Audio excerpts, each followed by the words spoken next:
Air itu menghantam wajahnya dengan keras, dingin, tak terduga, memalukan. Sang miliarder Rangga Pratama tidak siap untuk itu. Selama bertahun-tahun tidak ada yang berani merendahkannya. Tidak ada yang menantangnya. Tidak ada yang membuatnya merasa kecil. Tapi di saat itu, di taman yang terawat sempurna di rumah megahnya, di Ubud, Bali, di depan mawar impor dari Belanda dan patung-patung yang didatangkan dari Jepang, seorang gadis kecil berusia 5 tahun sedang menyiramnya dengan selang air hijau. Dan bukan hanya itu, dia tertawa. Tawa yang murni, bebas, bahagia. Air mengalir turun di setelan jas gelap buatan Italia miliknya, meresap melalui kerah kemeja putihnya dan perlahan turun melewati jam tangan mewahnya. Setiap tetes seolah menghancurkan lebih dari sekadar ketenangannya. Di belakangnya, dua anak laki-laki, si kembar Fajar dan Gilang, bertepuk tangan sambil tertawa terbahak-bahak. Lagi, bunga, teriak Fajar. Jangan sampai dia kabur, tambah Gilang. Dan si kecil bunga, dengan gaun hijau zamrudnya yang bergoyang tertiup angin, memegang selang dengan kedua tangannya dan menekannya lagi. Semburan air melesat langsung ke dada Rangga. Hening. Pembantu rumah tangga Sari membawa tangannya ke mulut dengan wajah ngeri. Nyonya Melati, mengenakan gaun biru yang elegan, membelalakan matanya tak percaya dengan apa yang dilihatnya. Tukang kebun menjatuhkan gunting pangkas tanamannya. Sopir membeku di tempat karena semua orang tahu sesuatu. Rangga Pratama tidak pernah tersenyum, tidak pernah bermain, tidak pernah memeluk, tidak pernah memaafkan, dan yang paling penting tidak pernah mentoleransi ketidakhormatan. Tapi yang tidak pernah dibayangkan siapapun adalah bahwa apa yang dilakukan si kembar di taman itu bukan sekadar kenakalan. Itu adalah awal dari sesuatu yang akan mengubah hidupnya selamanya. Sebelum melanjutkan kisah yang menggetarkan ini, jika kalian menyukai cerita-cerita penuh emosi, keadilan, dan kesempatan kedua, berlangganan sekarang juga di channel ini. Di sini setiap cerita menyentuh hati dan meninggalkan pelajaran yang tidak akan pernah terlupakan. Dan Tai ingin membaca dari kalian di kolom komentar, dari kota mana kalian mendengarkan kisah ini. Tuliskan di bawah dan temani kami sampai akhir. Sekarang, mari kita kembali ke taman. Rangga tetap diam. Air terus mengalir. Setelan jasnya terasa berat, harga dirinya terbakar. Tapi yang paling mengganggunya bukan air, melainkan perasaan asing di dadanya. Si kembar terus tertawa. Bunga menatapnya tanpa rasa takut. Tanpa rasa takut. Tidak ada yang menatap Rangga Pratama seperti itu. Sejak mewarisi Pratama Group, dia telah mengubah perusahaan keluarga itu menjadi salah satu kerajaan bisnis terkuat di Bali. Hotel, perusahaan konstruksi, perkebunan. Dia dihormati, ditakuti, dikagumi, tetapi tidak pernah dicintai. Dan itu adalah sesuatu yang tidak pernah dia izinkan untuk dipikirkan. Bunga, bisik Sari, sang pembantu dengan tubuh gemetar. Lepaskan itu sekarang juga. Gadis kecil itu menatap ibunya, lalu kembali menatap Rangga. Apakah Bapak marah? Tanyanya dengan suara lembut. Si kembar berhenti tertawa. Pertanyaan itu menggantung di udara. Rangga merasakan sesuatu bergerak di dalam dirinya. Sesuatu yang tidak nyaman. Sesuatu yang telah terkubur selama bertahun-tahun di bawah rapat, kontrak, dan kedinginan. Karena tidak ada yang pernah bertanya apakah dia marah. Mereka selalu berasumsi dia selalu marah.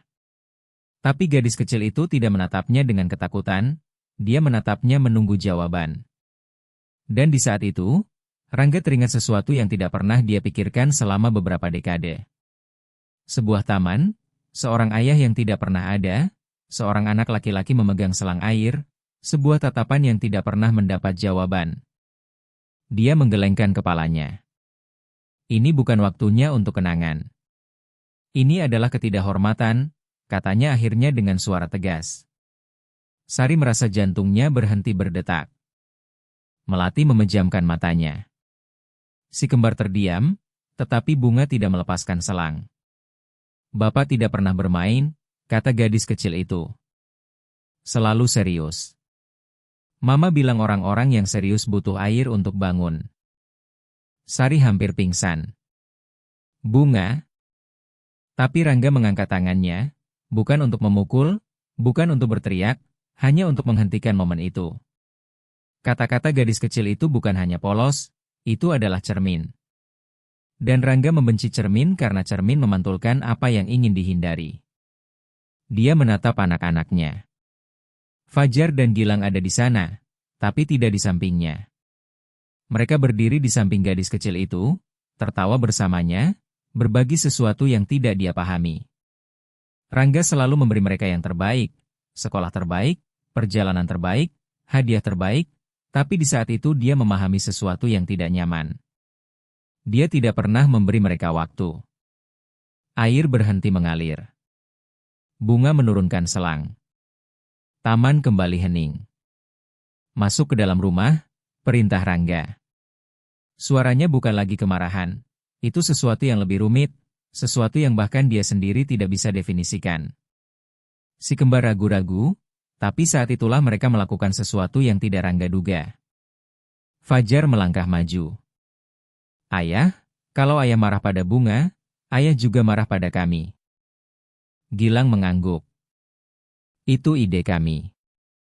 Sari merasakan bola di tenggorokannya. Rangga menatap mereka dan untuk pertama kalinya dalam waktu yang lama dia tidak tahu harus berkata apa karena si kembar tidak meminta maaf. Mereka membela seseorang, membela anak perempuan pembantu, membela kegembiraan, membela sesuatu yang telah dia lupakan. Dan di saat itu, sementara air masih perlahan menetes dari setelan jas gelapnya ke rumput yang terpotong sempurna, Rangga Pratama merasakan sesuatu yang melucuti pertahanannya sepenuhnya. Bukan amarah, bukan rasa malu, itu adalah ketakutan. Takut menyadari bahwa anak-anaknya sendiri lebih berani darinya. Takut bahwa kenakalan itu mengungkap kebenaran yang selama bertahun-tahun dia hindari. Karena apa yang si kembar lakukan di taman bukan sekadar membasahinya. Mereka telah meruntuhkan tembok. Mereka telah menembus perisai. Mereka telah menyentuh bagian dari Rangga yang dia jaga tetap terkunci sejak ayahnya mengajarkan bahwa laki-laki kuat tidak bermain, tidak merasakan, tidak patah. Matahari mulai terbenam di atas ubud. Mawar-mawar bersinar di bawah tetesan air yang kini juga membasahi setelan jas pria paling ditakuti di pulau itu. Dan di tengah taman, seorang gadis kecil bergaun hijau menatapnya tanpa rasa takut, seolah dia mengetahui sesuatu. Seolah si kembar mengetahui sesuatu yang Rangga belum siap untuk dihadapi. Dan apa yang akan dia temukan tidak hanya akan mengubah hubungannya dengan anak-anaknya, itu akan memaksanya menghadapi kebenaran yang telah terkubur sejak masa kecil. Kebenaran yang dimulai tepat di sana, di taman itu, dengan sebuah selang air dan dua anak kembar yang memutuskan untuk memecah keheningan. Rumah megah keluarga Pratama kembali ke keheningan yang biasa, keheningan yang elegan, halus, hampir mengintimidasi. Langkah-langkah kaki bergema di atas marmer putih Carrara. Lampu-lampu kristal gantung tetap tak bergerak. Aroma bunga melati segar memenuhi udara. Semuanya tampak sempurna, tapi sesuatu telah retak di taman. Rangga menaiki tangga tanpa mengucapkan sepatah kata pun. Setelan jas yang masih basah menempel di kulitnya, tapi bukan dingin yang membuatnya tidak nyaman. Itu adalah perasaan telah terekspos. Bukan di depan pengusaha, bukan di depan rekan bisnis, bukan di depan pers, tapi di depan anak-anaknya. Fajar dan Gilang berjalan di belakangnya, lebih diam dari sebelumnya. Bunga tetap memeluk ibunya di dapur pembantu sementara Sari mencoba menjelaskan bahwa itu adalah kenakalan yang berbahaya. Kamu tidak melakukan hal yang salah, bisik Sari, meskipun suaranya gemetar. Tapi Pak Rangga itu berbeda. Berbeda adalah kata halus untuk tidak mengatakan dingin. Rangga masuk ke ruang kerjanya, menutup pintu dengan tegas. Ruangan itu didekorasi dengan kayu gelap, buku-buku kuno, foto-foto berbingkai penghargaan bisnis dan potongan majalah di mana wajahnya muncul di bawah judul-judul seperti pengusaha paling berpengaruh di Bali, pengusaha yang tak pernah kalah, sang ahli strategi yang tak tertembus. Tak tertembus. Rangga menatap dirinya di cermin ruang kerja. Setelan jasnya rusak, rambutnya berantakan, setetes air masih jatuh dari rahangnya dan untuk pertama kalinya dalam bertahun-tahun dia tidak melihat sang ahli strategi. Dia melihat seorang pria yang bingung. Karena yang paling menyakitinya bukan air, Melainkan bahwa anak-anaknya tidak menatapnya dengan kekaguman. Mereka menatapnya dengan tantangan, dengan sesuatu yang menyerupai kekecewaan. Dan itu adalah sesuatu yang tidak dia siap untuk hadapi. Di bawah, di ruang makan utama, Melati menyajikan makan malam dengan gerakan mekanis. Tangannya sedikit gemetar, tapi tidak ada yang memperhatikan, karena di rumah itu tidak ada yang pernah membicarakan apa yang menyakitkan. Ayah pasti akan sangat marah, gumam Gilang. Tidak, jawab Fajar dengan tegas. Dia sudah marah dari sebelumnya. Melati mengangkat pandangannya. Sebelum apa? Si kembar saling bertukar pandang yang tidak terlihat seperti anak-anak.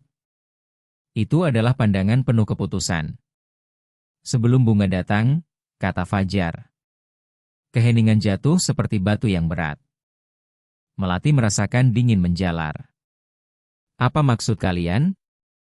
Tapi tidak ada yang menjawab, karena apa yang si kembar ketahui belum waktunya untuk dikatakan. Sementara itu, di dapur, Sari membereskan piring dengan tangan yang gugup. Bunga menggambar di atas selembar kertas kusut. Lidahnya sedikit menjulur keluar sementara dia mewarnai dengan penuh semangat. Kenapa Pak Rangga selalu sedih? Tanya gadis kecil itu tiba-tiba. Sari berhenti. Dia tidak sedih. Iya, dia sedih, desak Bunga. Dia punya mata orang kesepian. Sari memejamkan matanya. Karena anak-anak selalu melihat apa yang orang dewasa berpura-pura tidak menyadari. Rangga bukan hanya dingin, dia adalah pria yang sangat kesepian. Sejak kematian ayahnya, 15 tahun yang lalu, dia telah mengeraskan setiap sikap. Ayahnya, Pak Hartono Pratama, adalah seorang pria berkarakter baja yang terus-menerus mengulang, kasih sayang melemahkan.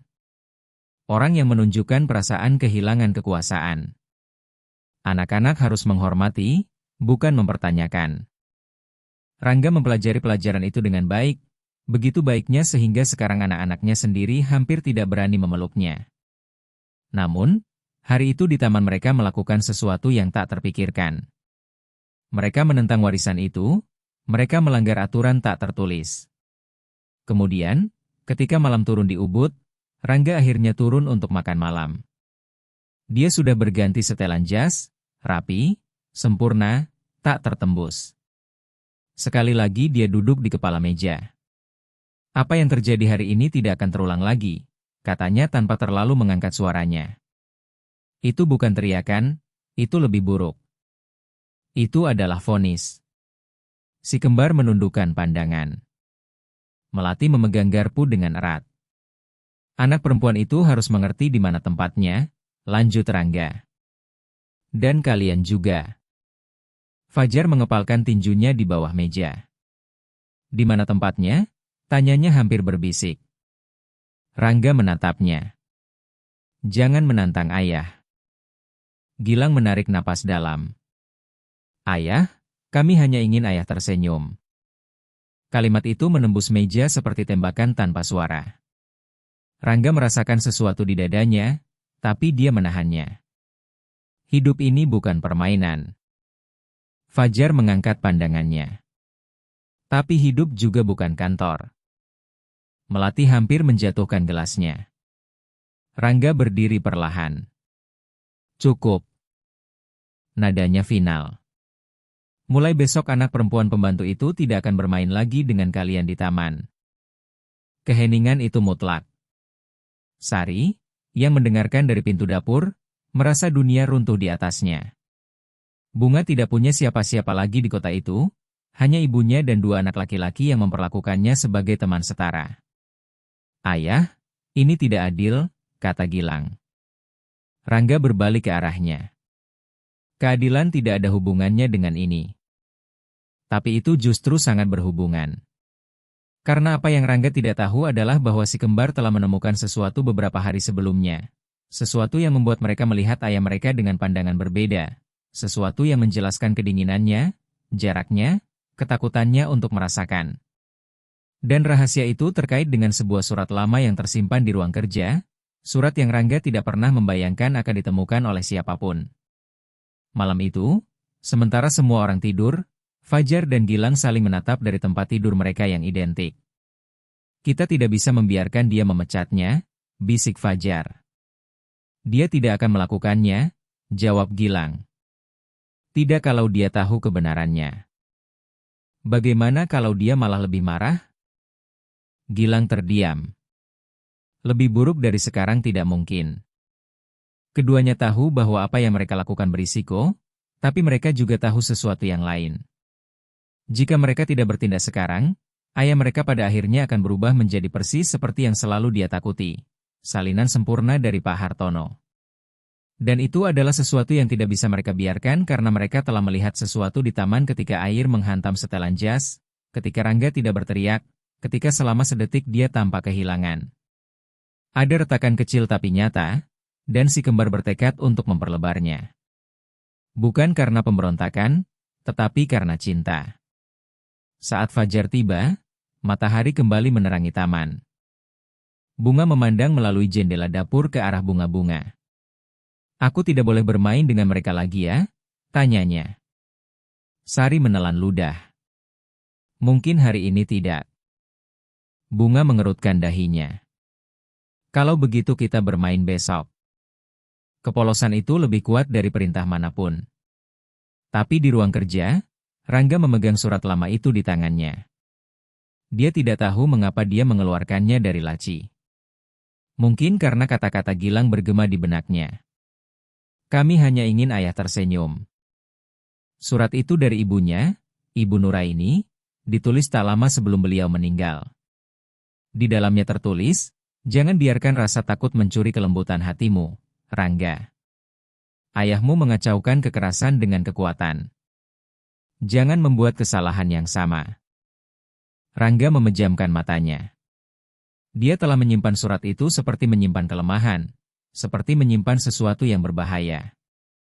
Tapi mungkin yang berbahaya bukan merasakan, melainkan terus berpura-pura bahwa dia tidak merasakan apa-apa. Dan sementara matahari membasahi taman tempat segalanya bermula, si kembar mempersiapkan langkah selanjutnya, karena apa yang mereka lakukan dengan selang air baru permulaan, dan apa yang akan mereka lakukan selanjutnya akan memaksa sang miliarder dingin untuk menghadapi kebenaran yang selama bertahun-tahun dia hindari, kebenaran yang tidak bisa lagi terus terkubur. Ruang kerja itu sunyi, terlalu sunyi. Rangga Pratama memegang surat itu dengan kedua tangannya seolah terbakar. Kertas itu sedikit menguning oleh waktu, tapi tintanya tetap tegas, hampir menantang. Jangan biarkan rasa takut mencuri kelembutan hatimu. Kalimat itu kembali berulang-ulang. Dia telah menghabiskan bertahun-tahun meyakini bahwa kelembutan adalah retakan berbahaya, celah di mana dunia bisa masuk dan menghancurkan semua yang telah dia bangun. Ayahnya mengajarinya dengan baik, tapi sekarang anak-anaknya sendiri tampaknya mempertanyakan ajaran itu. Dia menutup laci dengan kasar. Dia tidak bisa membiarkan dirinya ragu. Dia tidak bisa menunjukkan kelemahan. Dia tidak bisa mengubah aturan, karena jika dia mengubah satu saja, seluruh bangunan yang telah dia dirikan akan goyah dan Rangga Pratama tidak pernah goyah. Di bawah, di halaman belakang area pembantu, si kembar duduk di atas rumput secara diam-diam. Bunga duduk di depan mereka dengan kaki disilangkan dan gaun hijaunya kotor oleh tanah. Kalian dihukum? Tanyanya. Tidak persis, jawab Fajar. Tapi hampir, tambah Gilang. Bunga mengerutkan dahinya. Mama bilang kalau orang dewasa berteriak itu karena mereka takut. Si kembar saling bertukar pandang. Ayah tidak berteriak, kata Fajar. Itulah yang paling menakutkan, bisik Gilang. Angin menggerakkan dedaunan pohon di taman seolah membisikkan sesuatu yang tak terlihat. Fajar menarik napas dalam. Bunga, kamu ingat waktu kami masuk ke ruang kerja ayah? Bunga membelalakan matanya. Tempat yang tidak pernah boleh kita masuki? Itu yang dimaksud. Ya. Gilang merendahkan suaranya. Kami menemukan sesuatu. Bunga mencondongkan tubuhnya ke depan. Harta karun? Fajar menggelengkan kepalanya. Sebuah surat. Nama itu jatuh seperti batu. Dari siapa? Tanyanya. Dari nenek kami, Jawab Gilang. Bunga tidak sepenuhnya mengerti, tapi dia tahu bahwa itu penting. Dan apa isinya? Fajar menatap ke arah rumah. Bahwa ayah tidak selalu seperti ini. Keheningan semakin pekat, karena jika Rangga tidak selalu dingin, maka sesuatu telah mengubahnya menjadi seperti itu. Dan si kembar bertekad untuk mencari tahu apa.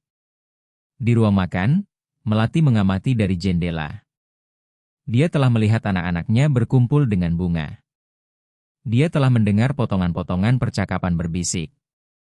Dia tahu sesuatu sedang terjadi dan dia takut dengan apa yang bisa ditimbulkannya. Karena dia mengenal Rangga lebih baik dari siapapun, atau setidaknya begitu yang dia kira.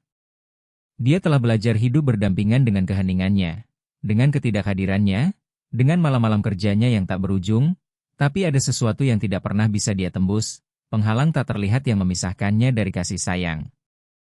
Rangga, katanya malam itu sementara suaminya memeriksa dokumen di ruang tamu, apa benar-benar perlu melarang mereka bermain bersama? Rangga tidak mengangkat pandangannya. Ini soal keteraturan. Mereka anak-anak dan harus belajar batasan.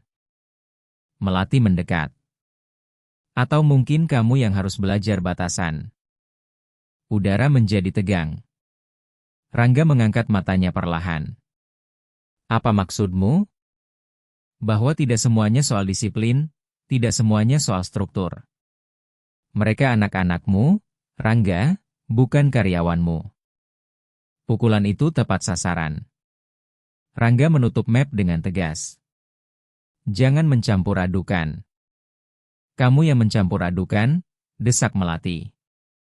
Kamu mengacaukan otoritas dengan jarak. Keheningan itu lebih keras dari teriakan manapun.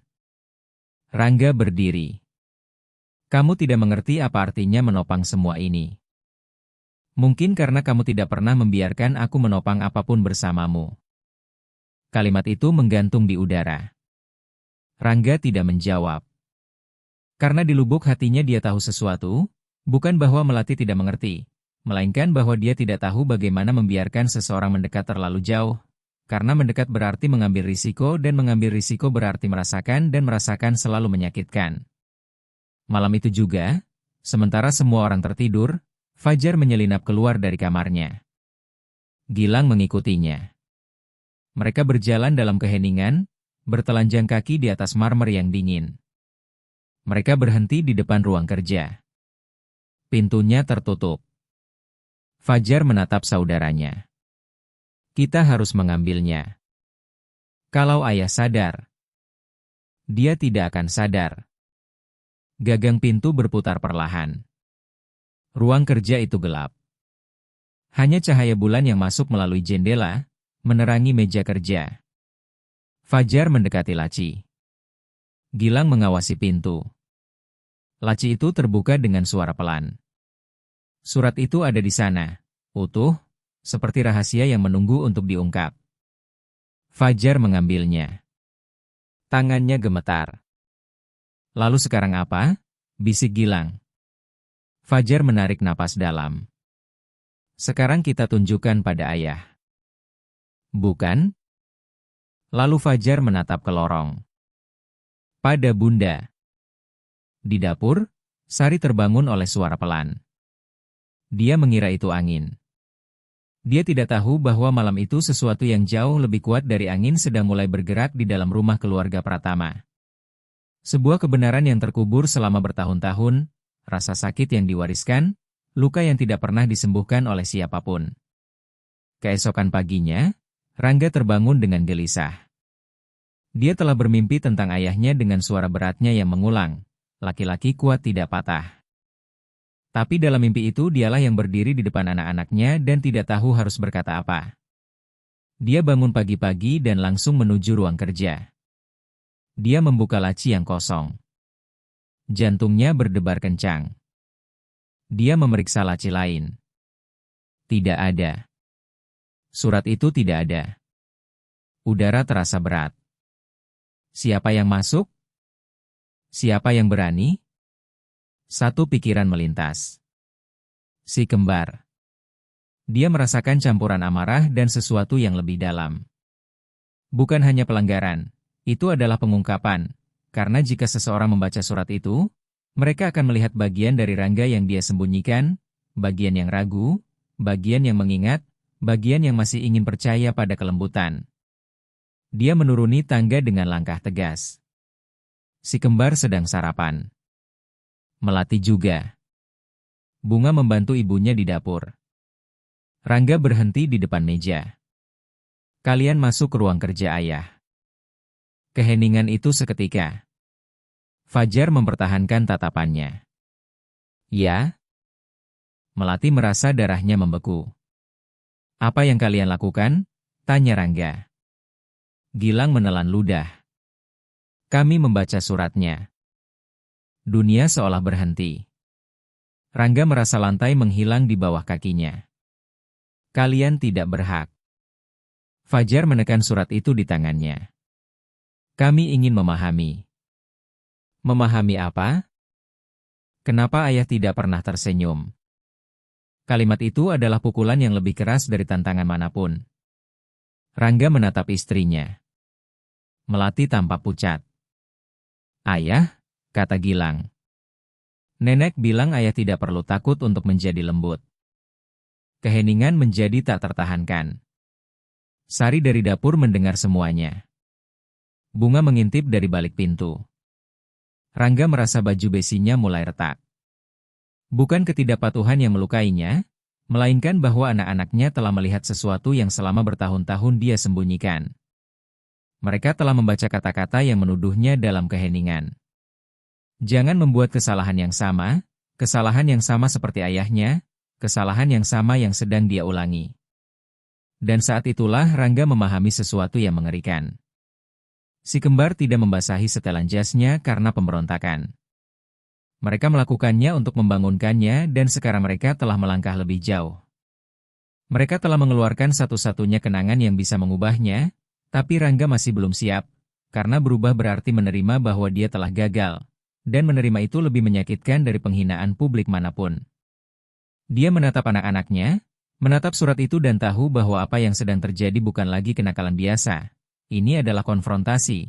Konfrontasi antara pria yang dia putuskan untuk menjadi dan anak kecil yang masih hidup di dalam dirinya.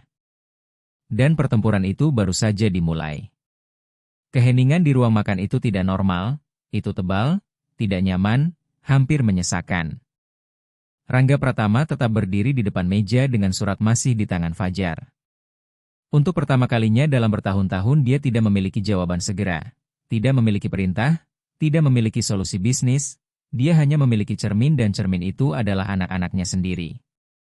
Kembalikan suratnya, katanya akhirnya dengan suara pelan tapi tegas. Fajar tidak melepaskannya. Ayah, kami hanya ingin ayah membacanya dengan suara keras. Permintaan itu jatuh seperti provokasi. Rangga mengerutkan dahinya. Ini bukan urusan kalian. Gilang berbicara dengan jantung berdebar kencang. Ini urusan kami, karena surat itu berbicara tentang ayah dan tentang kami. Melati berdiri perlahan dari kursinya. Rangga, mungkin kamu harus mendengarkan mereka. Dia berbalik ke arahnya. Jangan ikut campur. Tapi sesuatu dalam suaranya bukan lagi otoritas murni, itu adalah ketakutan. Karena jika dia membaca surat itu dengan suara keras, dia tidak bisa lagi berpura-pura bahwa surat itu tidak ada. Dia tidak bisa lagi mengabaikan apa yang tertulis di dalamnya. Dia tidak bisa lagi mempertahankan topeng itu utuh. Sari mengamati dari dapur dalam keadaan terpaku. Bunga meremas bonekanya dengan rasa ingin tahu dan kekhawatiran. Kenapa semua orang diam? Bisik gadis kecil itu. Karena kadang-kadang kebenaran membuat keributan di dalam hati, jawab Sari dengan suara pelan. Rangga melangkah maju dan mengambil surat dari tangan Fajar. Kertas itu sedikit berderak. Anak-anaknya tidak menundukkan pandangan. Mereka tidak menantangnya dengan arogansi. Mereka menatapnya dengan sesuatu yang lebih kuat, harapan. Dan itulah yang paling melucuti pertahanannya. Kalian ingin mendengarnya? Tanyanya dengan ironi yang tertahan. Fajar mengangguk. Gilang juga. Rangga menarik napas dalam. Matanya menyusuri baris-baris yang sudah dia hafal, tapi kali ini dia tidak sendirian. Suaranya dimulai dengan tegas. Rangga tersayang. Dia berhenti. Kata tersayang selalu terasa aneh baginya. Ayahnya tidak pernah memanggilnya seperti itu. Dia melanjutkan. Ibu tahu ayahmu telah mengajarimu bahwa kekuatan ditunjukkan dengan kekerasan. Si kembar saling bertukar pandang. Melati merasa dadanya sesak. Tapi ibu khawatir kamu mengacaukan ketiadaan kasih sayang dengan kepemimpinan. Jangan ulangi kesalahannya. Rangga menelan ludah. Udara terasa semakin berat. Anak-anakmu tidak akan membutuhkan seorang bos, mereka akan membutuhkan seorang ayah. Kalimat itu jatuh seperti guntur tak terlihat. Fajar merasakan sesuatu bergetar di dalam dirinya. Gilang menundukkan kepalanya. Bunga dari pintu tidak mengerti semua kata-katanya, tapi dia merasakan emosinya. Rangga melanjutkan membaca, meskipun suaranya sudah tidak sepenuhnya stabil. Jika suatu hari kamu merasa sedang membangun tembok yang terlalu tinggi, ingatlah bahwa tembok juga mengurung orang yang membangunnya. Baris terakhir itu menggantung di udara. Hening total. Rangga menurunkan surat itu perlahan. Tidak ada yang bergerak, tidak ada yang bernapas keras karena semua orang tahu bahwa momen ini adalah titik balik. Tapi Rangga masih belum siap untuk mengakuinya. Ini tidak mengubah apapun, katanya akhirnya. Kalimat itu adalah usaha putus asa untuk menutup retakan. Fajar melangkah maju. Ini mengubah segalanya. Tidak, jawab Rangga lebih keras. Rumah ini tidak diperintah oleh surat lama. Gilang mengangkat suaranya untuk pertama kalinya dalam hidupnya. Bukan surat yang memerintah. Yang memerintah adalah apa yang ayah rasakan saat membacanya. Dampaknya langsung terasa. Rangga merasakan panas naik di dadanya. Bukan amarah, itu adalah pengungkapan, karena anaknya benar. Yang mengguncangnya bukan kertas itu, melainkan apa yang terbangun di dalam dirinya. Melati mendekat perlahan. Rangga, mereka hanya ingin mendekat padamu. Mereka ikut campur di tempat yang bukan urusan mereka. Dan di mana seharusnya mereka? Tanya Melati dengan lembut. Berdiri 2 meter jauhnya menunggu perintah? Ketegangan semakin meningkat. Sari di dapur memejamkan matanya. Dia tahu sesuatu akan pecah dan tidak tahu apakah itu akan menjadi sesuatu yang baik atau buruk. Rangga berjalan ke arah jendela, menatap taman, tempat yang sama di mana air menghantam setelan jasnya, tempat yang sama di mana dia merasakan retakan itu untuk pertama kalinya. Bunga-bunga tetap utuh, rumput terpotong sempurna. Semua terlihat teratur, tapi di dalam dirinya sesuatu sedang berantakan. Dia mengingat masa kecilnya, mengingat makan malam yang sunyi, mengingat mencoba menceritakan pada ayahnya bahwa dia memenangkan penghargaan di sekolah dan hanya menerima anggukan dingin. Dia mengingat berjanji pada dirinya sendiri bahwa dia akan menjadi kuat. Tapi dia tidak pernah bertanya apakah kuat berarti berjarak. Dia berbalik perlahan ke anak-anaknya. Kalian tidak mengerti apa artinya menopang keluarga ini. Fajar menjawab dengan tegas, mungkin kami tidak mengerti soal bisnis, tapi kami mengerti saat ayah menatap kami seolah kami adalah karyawan. Pukulan itu lebih keras dari kata-kata manapun sebelumnya. Rangga merasa lantai berguncang. Karena dia tidak pernah ingin anak-anaknya merasa seperti itu. Tidak pernah. Namun, itulah persisnya yang sedang terjadi. Bunga melangkah masuk ke ruang makan. Sari mencoba menahannya. Jangan, sayang. Tapi gadis kecil itu melepaskan diri. Dia berjalan hingga berdiri beberapa meter dari Rangga. Dia menatapnya tanpa rasa takut. Pak Rangga, waktu Bapak mengusir saya dari taman, saya pikir Bapak sedih lagi. Kesederhanaan kalimat itu menembus suasana. Rangga mengamatinya, kecil, dengan gaun hijau yang sedikit kusut, dengan tatapan yang bersih. Saya tidak sedih, katanya hampir secara otomatis. Iya, Bapak sedih, desak Bunga. Kalau ayah tidak memeluk, itu karena ada sesuatu yang menyakiti mereka. Ruang makan itu kehabisan udara. Sari merasakan pingsan. Melati membawa tangan ke dadanya. Si kembar menatap ayah mereka penuh harap karena kalimat itu telah mengungkapkan apa yang tidak ada yang berani katakan. Rangga merasa tenggorokannya tercekat. Dia tidak terbiasa dibaca dengan kejelasan seperti itu, apalagi oleh seorang gadis kecil. Bukan tempatmu untuk berkomentar, dia mencoba berkata, tapi suaranya tidak setegas yang dia harapkan. Bunga tidak mundur. Mama bilang orang yang tidak menangis di luar, menangis di dalam. Dan kemudian terjadi sesuatu yang nyaris tak terlihat, tapi nyata. Tatapan Rangga sedikit pecah.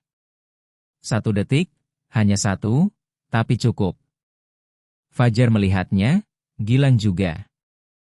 Melati menahan napas karena untuk pertama kalinya sang miliarder dingin itu terlihat manusiawi. Rangga menundukkan pandangannya, bukan karena dia kalah, melainkan karena dia sedang menghadapi sesuatu yang selama berpuluh-puluh tahun dia hindari. Bukan kemarahan anak-anaknya yang mengguncangnya. Bukan ketidakpatuhan, melainkan kemungkinan telah mengulangi sejarah, kemungkinan telah membangun sebuah kerajaan bisnis, tapi bukan sebuah rumah. Dia mengusap wajahnya, keheningan memanjang dan kemudian dia mengatakan sesuatu yang tidak ada yang duga. Keluar semua. Perintah itu lembut, tapi final. Si kembar ragu-ragu. Melati ingin memprotes, tapi kali ini bukan amarah yang ada dalam suaranya, itu adalah introspeksi. Perlahan ruangan itu kosong. Sari menggandeng tangan Bunga. Si kembar naik tangga. Melati adalah yang terakhir pergi. Sebelum menutup pintu dia menatapnya dan di matanya tidak ada celaan, ada harapan. Rangga tinggal sendirian dengan surat di tangannya, dengan taman di depannya, dengan gema kata-kata anak-anaknya bergaung di benaknya. Dia duduk di kursi kepala meja untuk pertama kalinya dalam bertahun-tahun. Dia tidak memiliki strategi, hanya memiliki kenangan dan ketakutan. Takut mengakui bahwa mungkin dia tidak tahu cara menjadi ayah. Takut anak-anaknya tumbuh merasakan hal yang sama seperti yang dia rasakan. Dan sementara matahari mulai terbenam kembali di atas Ubud, sebuah kebenaran mulai memaksakan diri. Retakan itu tidak bisa lagi ditutup. Si kembar telah melangkah terlalu jauh. Mereka tidak hanya membasahi setelan jasnya, mereka telah menyentuh sejarahnya dan sejarah itu akan segera berubah selamanya. Rumah itu hening, tapi bukan keheningan elegan yang biasanya. Itu adalah keheningan yang menunggu, seolah dinding-dindingnya sedang mendengarkan. Rangga tetap duduk di kepala meja, surat terbuka di hadapannya. Matahari sore masuk melalui jendela-jendela besar, menerangi taman tempat segalanya bermula. Bunga-bunga tetap utuh, rumput sempurna, keteraturan di luar tidak berubah, tapi di dalam dirinya sesuatu telah berubah. Untuk pertama kalinya dalam bertahun-tahun dia tidak merasakan amarah, dia merasakan kelelahan, kelelahan yang mendalam, kuno, yang bukan berasal dari pekerjaan. Kelelahan itu berasal dari menopang topeng yang terlalu berat. Anak-anakmu tidak akan membutuhkan seorang bos, mereka akan membutuhkan seorang ayah. Kalimat itu kembali seperti gema yang mustahil untuk diabaikan. Dia berdiri perlahan dan berjalan menuju taman. Setiap langkah terasa lebih berat dari sebelumnya. Dia mengingat air yang menghantam dadanya, tawa si kembar, tatapan tegas Bunga. Tidak ada ejekan dalam tawa itu, tidak ada niat jahat, ada sesuatu yang lebih kuat. Ada usaha. Usaha untuk mendekat, usaha untuk memecah kebekuan, usaha untuk membangunkannya. Dan dia merespons dengan jarak. Dia berhenti tepat di tengah rumput, menatap tempat persis di mana selang air membasahinya dan untuk pertama kalinya dia tidak merasakan penghinaan, dia merasakan kejernihan. Di atas, di kamar bersama, Fajar dan Gilang berbicara dengan suara pelan. "Menurutmu berhasil?" tanya Gilang. "Aku tidak tahu," jawab Fajar, tapi dia tidak bisa lagi berpura-pura tidak tahu. Gilang duduk di tempat tidur.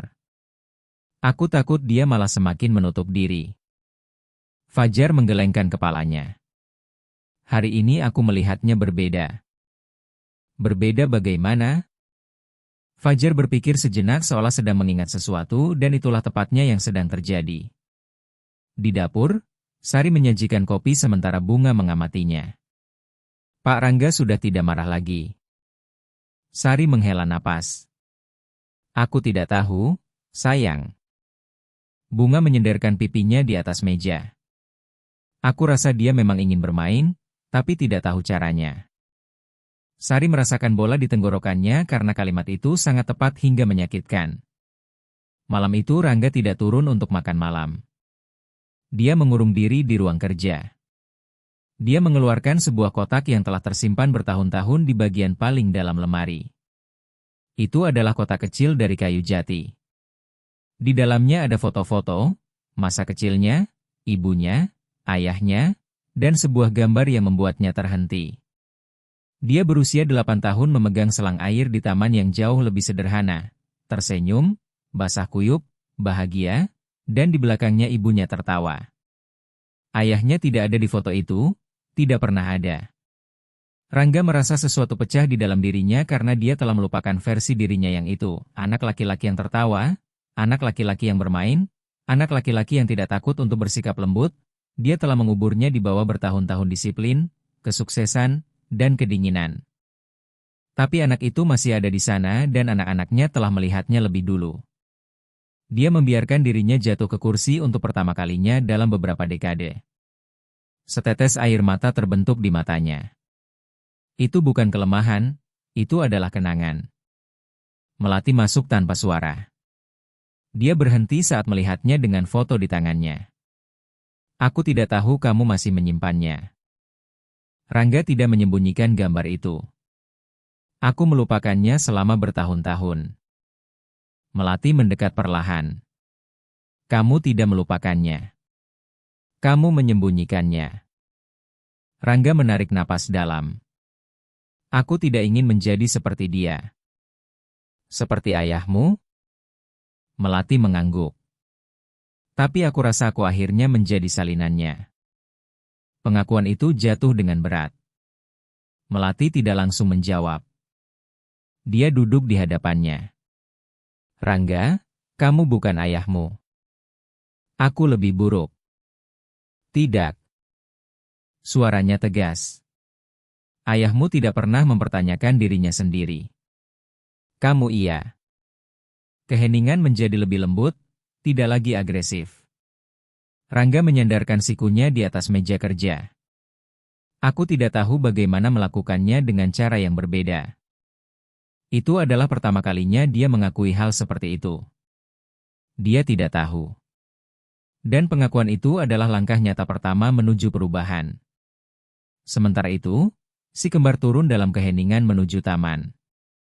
Bunga menunggu mereka di samping selang air. Hari ini juga kita tidak boleh bermain? Tanyanya. Fajar menatap ke arah rumah. Mungkin hari ini kita tidak bermain air. Gilang tersenyum tipis. Mungkin hari ini kita bermain menunggu. Bunga tidak sepenuhnya mengerti, tapi dia percaya. Karena anak-anak ketika percaya pada sesuatu, mereka percaya dengan sepenuh hati. Rangga keluar ke taman beberapa menit kemudian. Dia melihat mereka bertiga duduk di rumput. Mereka tidak berlari, tidak berteriak, mereka hanya bersama. Pemandangan itu menghantamnya lebih keras dari air hari sebelumnya, karena kedekatan itu adalah sesuatu yang selama ini dia tolak. Dia mendekat perlahan. Si kembar menatapnya. Bunga juga. Tidak ada yang berbicara. Angin menggerakkan dedaunan dengan lembut. Rangga berhenti di depan mereka. Fajar, Gilang. Suaranya lebih lembut dari biasanya. Aku ingin kalian mengembalikan suratnya. Fajar mengeluarkannya dari saku, menyerahkannya tanpa perlawanan. Rangga memegangnya beberapa detik, lalu mengatakan sesuatu yang tak terduga. Tapi aku ingin kita membacanya bersama kali ini. Si kembar saling bertukar pandang. Gilang yang pertama tersenyum, kecil, tapi nyata. Bunga memiringkan kepalanya. Itu artinya Bapak sudah tidak sedih lagi? Rangga menatapnya dan untuk pertama kalinya dia tidak menghindari pertanyaan itu. Artinya aku sedang mencoba memahami kenapa aku sedih. Udara berubah. Itu bukan transformasi total, bukan pelukan seketika, tapi itu adalah langkah dan dalam kisah seperti ini langkah-langkah itu penting. Malam itu makan malam berbeda. Tidak ada perintah, tidak ada vonis, ada keheningan yang lebih lembut. Rangga mengamati anak-anaknya saat mereka bercerita tentang sekolah. Dia benar-benar mendengarkan dan meskipun dia masih belum tahu cara tersenyum dengan alami, dia tidak lagi terlihat seperti tembok. Dia terlihat seperti seorang pria yang sedang berpikir, seorang pria yang mempertanyakan dirinya, seorang pria yang menghadapi rasa sakit lama. Dan sementara bulan menerangi taman tempat segalanya bermula, sesuatu sedang berubah. Bukan secara spektakuler, bukan dengan kembang api, tapi secara mendalam. Karena sang miliarder dingin telah mengambil langkah pertama. Dia telah mengakui bahwa ada rasa sakit. Dia telah mengakui bahwa dia tidak tahu cara melakukannya dengan berbeda. Dia telah menerima untuk membaca surat itu dengan suara keras. Dan itu adalah awal dari transformasi nyata. Tapi masih ada sesuatu yang kurang. Sesuatu yang si kembar tahu dan belum mereka katakan, karena surat itu bukan satu-satunya rahasia. Ada kebenaran lain yang lebih dalam, lebih pribadi, kebenaran yang menjelaskan mengapa Rangga telah mengeraskan hatinya jauh sebelum menjadi miliarder. Dan kebenaran itu akan segera terungkap. Malam turun di Ubud dengan ketenangan yang menipu. Dari luar, rumah megah keluarga Pratama tampak utuh, lampu-lampu hangat, jendela-jendela sempurna, taman yang indah. Tapi di balik dinding-dinding itu sebuah kebenaran yang telah terkubur selama berpuluh-puluh tahun sedang digali. Rangga tetap duduk di taman, surat terlipat di atas lututnya. Fajar dan Gilang duduk di hadapannya. Bunga duduk di samping memeluk lututnya. Melati mengamati dari teras dalam keheningan. Udara sejuk dan untuk pertama kalinya dalam waktu yang lama tidak ada yang terburu-buru untuk masuk. "Ayah," kata Fajar dengan suara tenang. "Apa ada hal lain?" Rangga mengangkat pandangannya perlahan. Dia tidak lagi bertahan, dia rentan. "Hal lain?" Gilang menarik napas dalam. "Kami tidak hanya membaca suratnya." Rangga merasakan sedikit kejutan di dadanya. "Apalagi yang kalian lakukan?" Fajar mempertahankan tatapannya. "Kami menemukan amplop yang lain." Dunia seolah berhenti. Amplop yang lain. Rangga tahu persis apa yang mereka maksud. Sebuah amplop yang tidak pernah dia buka, yang ibunya tinggalkan bersama surat utama, yang bertuliskan di depannya, "Saat kamu siap untuk berhenti melarikan diri." Dia tidak pernah membukanya. Tidak pernah, karena membukanya berarti menghadapi kenangan paling menyakitkan dalam hidupnya. "Kalian seharusnya tidak menyentuhnya," bisiknya, tapi tidak ada lagi amarah dalam suaranya. Yang ada adalah ketakutan. Gilang berbicara pelan. "Kami tidak membukanya." Rangga merasakan sedikit kelegaan. "Tapi kami tahu apa isinya." Kalimat itu menembusnya. "Bagaimana?" Fajar menelan ludah. "Karena Bunda yang menceritakan pada kami." Rangga menolehkan kepalanya ke arah Melati. Dia membalas tatapannya dengan tenang. "Mereka berhak tahu," katanya dengan lembut. Keheningan menjadi lebih berat dari sebelumnya. Rangga berdiri perlahan. "Tahu apa?" Melati menuruni tangga menuju taman. Setiap langkah seolah menandai awal dari sesuatu yang tak terhindarkan. Tahu bahwa sebelum mereka ada anak laki-laki yang lain. Udara membeku. Bunga menatap dengan bingung. Si kembar menundukkan pandangan. Rangga merasa jantungnya berhenti. Itu adalah nama yang tidak pernah dia ucapkan, kisah yang tidak pernah dia ceritakan, rasa sakit yang mengubah kelembutan hatinya menjadi batu. "Jangan bicara tentang itu," katanya dengan suara pecah, tapi sudah terlambat. Fajar berbicara dengan hati-hati. "Ayah, kami tidak tahu." Gilang melanjutkan, "Kami tidak tahu bahwa anak pertama ayah meninggal." Kata meninggal jatuh seperti guntur. Rangga memejamkan matanya. Bayangan-bayangan kembali seketika. Sebuah rumah sakit di Denpasar, lampu putih, keheningan, seorang dokter mengucapkan kata-kata yang tidak ingin dia dengar. Itu terjadi sebelum si kembar lahir. Sebelum perusahaan berkembang, sebelum dia menjadi pria yang tak tertembus, seorang anak kecil, 3 tahun, penyakit yang cepat, akhir yang tak terduga. Rangga tidak menangis hari itu. Tidak di depan dokter, tidak di depan melati. Dia berjanji pada dirinya bahwa dia akan kuat, bahwa dia tidak akan membiarkan rasa sakit menghancurkannya dan alih-alih menghadapinya, dia menguburnya. Tapi masalah dari mengubur rasa sakit adalah rasa sakit itu juga mengubur kelembutan. Aku tidak pernah ingin kalian menanggung itu, bisiknya. Fajar berdiri. Kami tidak ingin menanggungnya, Ayah. Gilang juga. Kami ingin memahaminya. Bunga mendekat perlahan. Karena itu Bapak tidak memeluk? Pertanyaan itu begitu polos hingga lebih menyakitkan dari tuduhan manapun. Rangga membiarkan dirinya jatuh berlutut di atas rumput dan untuk pertama kalinya dalam bertahun-tahun dia tidak berusaha menahan diri. Air mata mulai jatuh. Bukan air mata yang tersembunyi, bukan yang sunyi, air mata itu dalam, kuno, dan sangat diperlukan. Si kembar terdiam tak bergerak. Mereka tidak pernah melihat ayah mereka menangis. Melati merasa dadanya sendiri terbuka karena dia telah menunggu momen ini selama bertahun-tahun. Rangga berbicara di sela isak tangis. Ketika aku kehilangan dia, aku merasa jika aku mencintai seperti itu lagi, dunia akan merebutnya lagi dariku. Keheningan itu sakral. Aku pikir jika aku menjadi keras, jika aku menjaga jarak, tidak ada yang bisa menyakitiku lagi. Fajar melangkah maju. Tapi ayah tetap menyakiti kami. Kebenaran itu langsung, tanpa tuduhan, tanpa teriakan, hanya kebenaran. Rangga mengangkat pandangannya.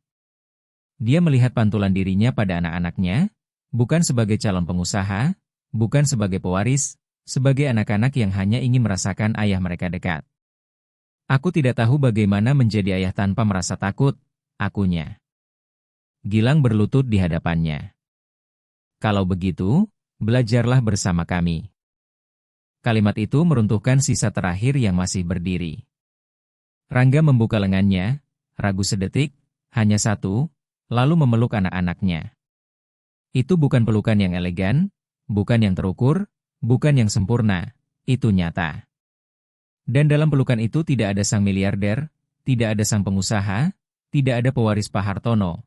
Yang ada adalah Rangga, sang pria, sang ayah, sang anak kecil yang pernah memegang selang air sambil tertawa. Bunga mendekat dan bergabung dalam pelukan. Sari dari pintu menangis dalam diam. Melati turun dan merangkul mereka semua. Taman itu bukan lagi tempat penghinaan, itu adalah tempat pembebasan. Setelah beberapa menit, Rangga menarik napas dalam. Air mata telah membersihkan lebih dari sekadar wajahnya. Air mata itu telah membersihkan bertahun-tahun penahanan. Maafkan aku, katanya menatap anak-anaknya. Itu bukan permintaan maaf bisnis, bukan diplomatis, itu tulus. Bukan karena menjadi kuat, lanjutnya, tapi karena telah mengacaukan kekuatan dengan kedinginan. Fajar tersenyum tipis. Kami tahu ayah ada di dalam sana. Gilang mengangguk. Ayah hanya butuh disiram sedikit. Rangga melepaskan tawa kecil. Tawa nyata pertama dalam bertahun-tahun. Bunga menatapnya dengan penuh kemenangan. Kan sudah kubilang air itu membangunkan. Angin menggerakkan dedaunan. Bunga-bunga tampak lebih hidup dan di saat itu rumah megah itu berhenti terasa seperti benteng. Terasa seperti rumah, tapi masih ada sesuatu yang belum selesai. Rangga menatap ke arah rumah. Besok aku akan membuka amplop yang lain. Melati menggenggam tangannya. Kamu tidak harus melakukannya sendirian. Dia menggelengkan kepala dengan lembut. Aku sudah tidak sendirian lagi. Dan kalimat itu adalah transformasi yang sesungguhnya.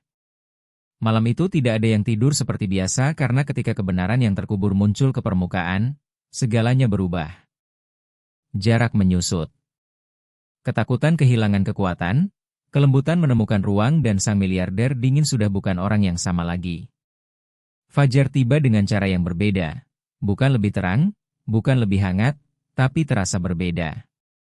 Di rumah megah keluarga Pratama, keheningan yang biasa telah digantikan oleh sesuatu yang baru. Napas, gerakan, kehadiran. Rangga bukan yang pertama bangun pagi itu. Si kembar sudah terjaga, duduk di karpet kamar mereka, berbicara berbisik. "Menurutmu itu sungguhan?" tanya Gilang. "Apanya?" "Bahwa dia tidak sendirian." Fajar menatap ke jendela. "Kemarin dia tidak terlihat sendirian." Gilang tersenyum. "Kemarin dia terlihat seperti ayah."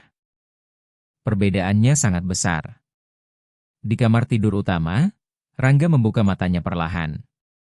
Selama bertahun-tahun, hal pertama yang dia rasakan saat bangun adalah tekanan, rapat, keputusan, tanggung jawab. Pagi itu dia merasakan hal lain. Kenangan pelukan di taman, air mata, kata-kata yang tidak pernah dia ucapkan. Dia bangkit perlahan. Melati sudah terjaga mengamatinya. "Selamat pagi," katanya dengan lembut. Rangga menatapnya dengan ekspresi yang tidak biasa dia tunjukkan. Tidak ada jarak. "Selamat pagi." Kata itu keluar sederhana, alami. Melati menyadari perubahannya. Kecil, tapi nyata. "Kamu sudah siap?" tanyanya. Dia tahu apa yang dimaksud. Amplop yang lain, kebenaran yang masih harus dihadapi. Rangga menarik napas dalam. "Ya." Dan mereka turun bersama ke ruang kerja. Si kembar menunggu di luar. Bunga bersama Sari di dapur, tapi mengamati dengan penuh rasa ingin tahu. Rangga masuk. Ruang kerja itu tidak lagi terasa seperti benteng, terasa seperti ruangan di mana sesuatu yang penting akan terjadi. Dia membuka laci, mengeluarkan amplop yang utuh. Kertas itu tersegel, tak tersentuh selama lebih dari 1 dekade. Dia duduk. Si kembar berdiri di hadapannya. Melati di sampingnya. Rangga memegang amplop itu beberapa detik. "Selama bertahun-tahun aku pikir jika aku tidak membukanya, rasa sakit tidak akan kembali." Fajar berbicara dengan tenang. "Rasa sakitnya sudah ada di sini, Ayah." Rangga mengangguk. Dia memecah segel. Suara kertas yang robek itu lembut, tapi penuh makna. Dia mengeluarkan selembar kertas terlipat. Itu bukan surat panjang, singkat, tapi menghancurkan. "Jika kamu membaca ini, Nak, artinya kamu memutuskan untuk menghadapi apa yang kamu takuti. Jangan lari dari cinta karena takut kehilangan. Mencintai akan selalu menjadi risiko, tapi tidak mencintai adalah kehilangan yang pasti." Ruangan itu hening. Rangga memejamkan matanya.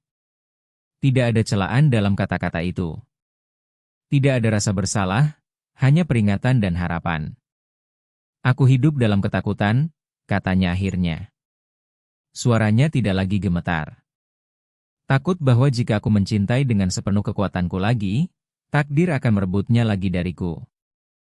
Gilang melangkah maju. "Tapi kami sudah mencintai ayah apa adanya." Rangga menatap mereka dan memahami sesuatu yang tidak pernah ingin dia terima. Cinta tidak membuatnya rentan, cinta membuatnya manusia. Beberapa jam kemudian terjadi sesuatu yang belum pernah terjadi di rumah itu. Rangga membatalkan rapat terpentingnya bulan itu. Asistennya tidak mengerti. Para rekan bisnis terkejut, tapi dia tegas. "Hari ini aku punya sesuatu yang lebih penting untuk dilakukan."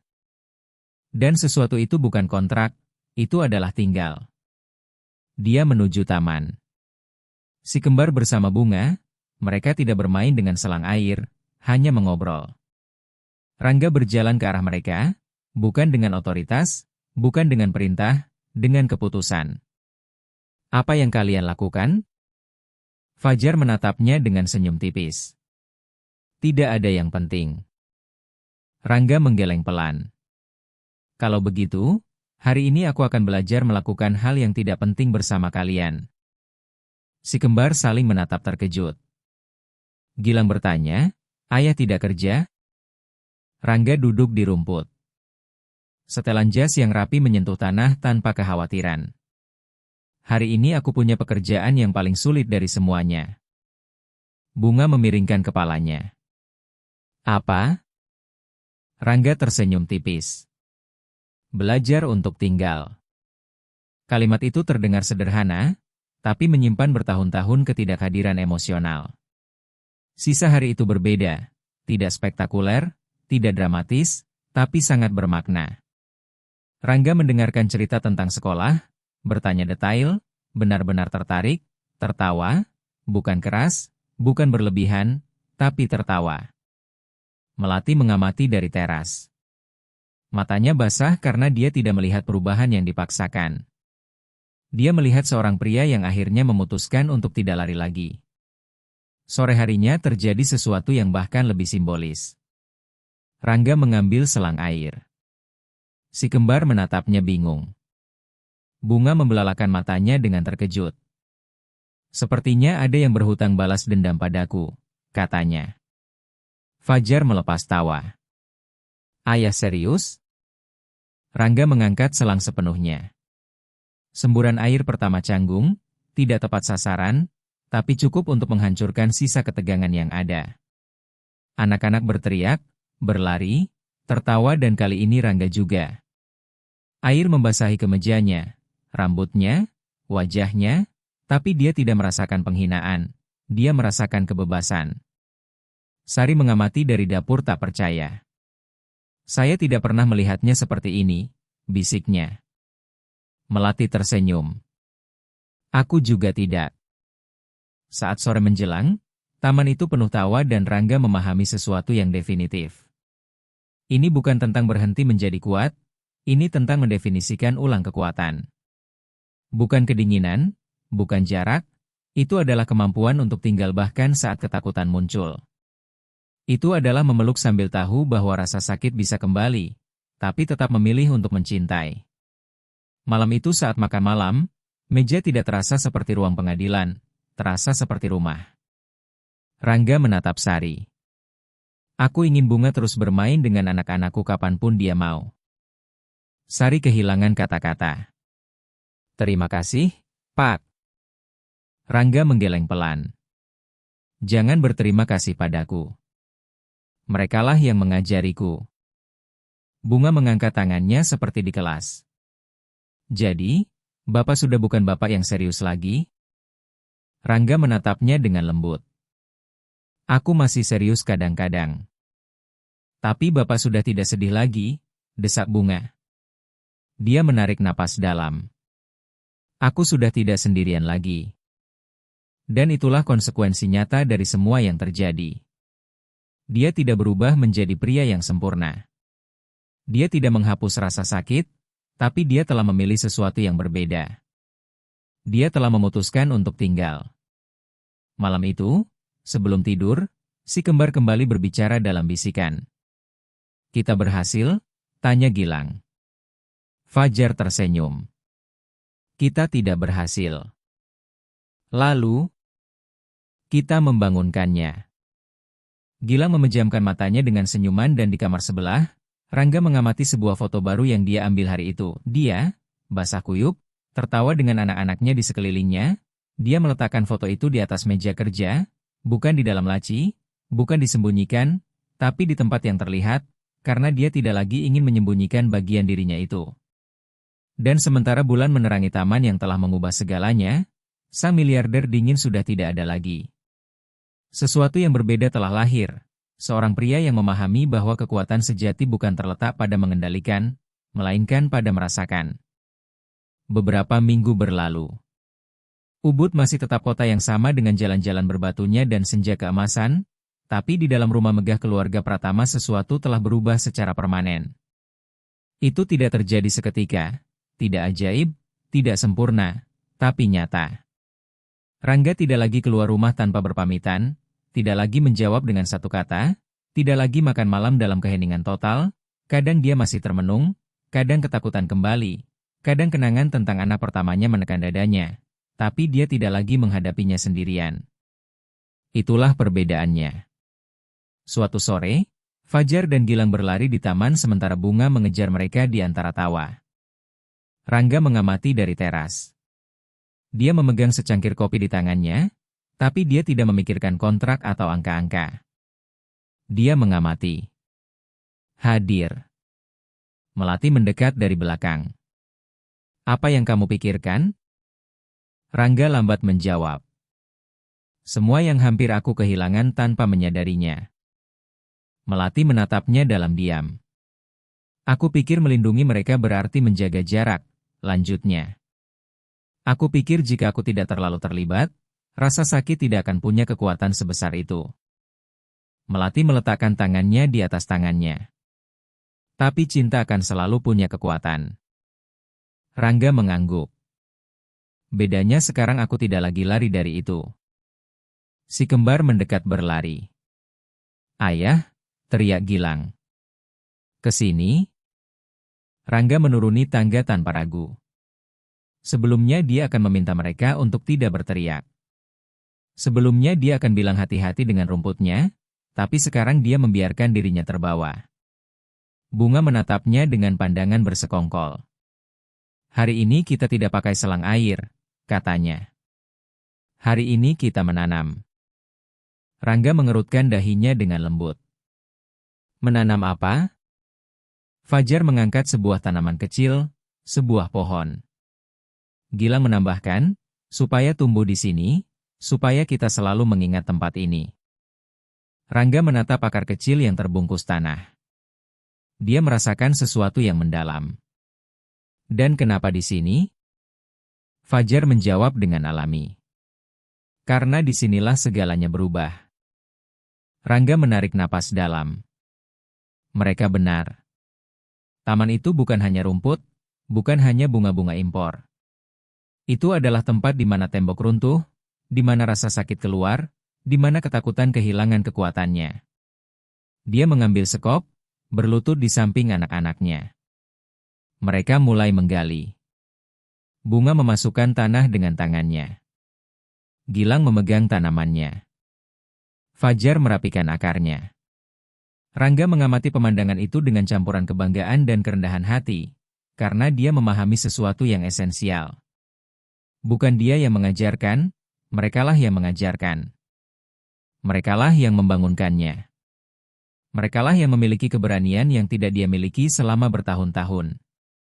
Ketika selesai, mereka menutupi dasarnya dengan tanah. Rangga menekan tanah dengan lembut. Dia akan tumbuh kuat, katanya. Fajar menatapnya. Seperti ayah. Rangga menggeleng dengan senyum tenang. Bukan. Dia akan tumbuh bebas. Angin bertiup lembut. Dedaunan pohon bergerak seolah menyetujui momen itu. Malam itu makan malam berbeda sekali lagi. Tidak ada pidato, tidak ada kehidmatan. Ada tawa-tawa kecil, cerita-cerita sederhana. Rangga mendengarkan dengan perhatian, bukan karena kewajiban, karena pilihan. Bunga, duduk di samping ibunya, menatap Rangga dengan mata berbinar. Pak Rangga.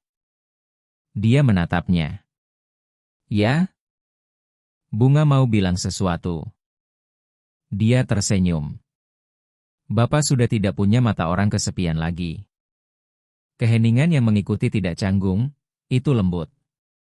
Hangat. Rangga menundukkan kepalanya sedikit. Terima kasih. Tapi itu bukan hanya ucapan terima kasih kepada gadis kecil itu.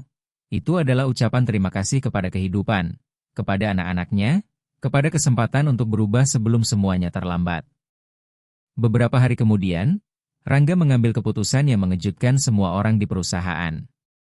Dia mengurangi jam kerjanya, mendelegasikan tanggung jawab, menyusun ulang prioritas. Beberapa rekan bisnis berbisik, yang lain ragu, tapi Rangga tidak lagi perlu membuktikan apapun. Dia telah memahami sesuatu yang tidak bisa diajarkan oleh laporan keuangan manapun. Kesuksesan tanpa kehadiran adalah kekosongan. Kekuasaan tanpa kelembutan adalah kesepian. Disiplin tanpa cinta adalah ketakutan yang menyamar dan dia tidak lagi ingin hidup dalam ketakutan. Suatu sore, Saat matahari bersembunyi di balik perbukitan, Rangga duduk sendirian di samping pohon yang baru ditanam. Dia mengamatinya dalam diam, kecil, rapuh, tapi penuh potensi. Dia memikirkan anak pertamanya, bukan dengan kegelisahan, bukan dengan rasa bersalah, dengan kenangan. Untuk pertama kalinya dia tidak merasa bahwa mengingatnya membuatnya lemah, dia merasa itu menghormatinya. Dia berbisik pelan, "Terima kasih telah mengajariku bahkan dari dalam keheningan." Itu bukan perpisahan, itu adalah rekonsiliasi. Si kembar mendekat. "Apa yang ayah lakukan di sini sendirian?" tanya Gilang. Rangga tersenyum lembut. Berpikir. Fajar duduk di sampingnya. Tentang apa? Rangga menatap Cakrawala. Tentang betapa selama bertahun-tahun aku percaya bahwa menjadi kuat berarti tidak menangis, tidak memeluk, tidak membutuhkan. Gilang menyenderkan kepalanya di bahu ayahnya. Dan sekarang? Rangga menjawab tanpa ragu. Sekarang aku tahu bahwa menjadi kuat adalah tetap tinggal bahkan saat ketakutan muncul. Fajar menatapnya dengan campuran kekaguman dan kasih sayang. Kalau begitu, ayah benar-benar kuat. Rangga merangkul keduanya. Dia tidak membutuhkan kata-kata yang lebih besar. Gestur itu mengatakan segalanya. Pohon itu mulai tumbuh seiring berjalannya bulan. Daun-daun hijaunya bersinar di bawah matahari ubud. Setiap kali Rangga menatapnya, dia mengingat hari selang air itu, air dingin, tawa yang tak terduga, retakan yang mengubah takdirnya dan dia memahami bahwa kadang apa yang tampak seperti penghinaan sebenarnya adalah undangan untuk terbangun, untuk merasakan, untuk hidup. Suatu sore yang istimewa mereka semua berkumpul di taman. Rangga berbicara dengan tenang. "Aku ingin kalian tahu sesuatu." Si kembar menatapnya dengan penuh perhatian. Bunga juga. Sari dan Melati mendengarkan dari teras. "Aku pikir melindungi hatiku berarti menjaganya tetap tertutup." Dia berhenti sejenak. "Tapi aku memahami bahwa hati yang tertutup tidak melindungi." Itu mengurung. Angin menggerakkan dedaunan pohon muda itu dengan lembut.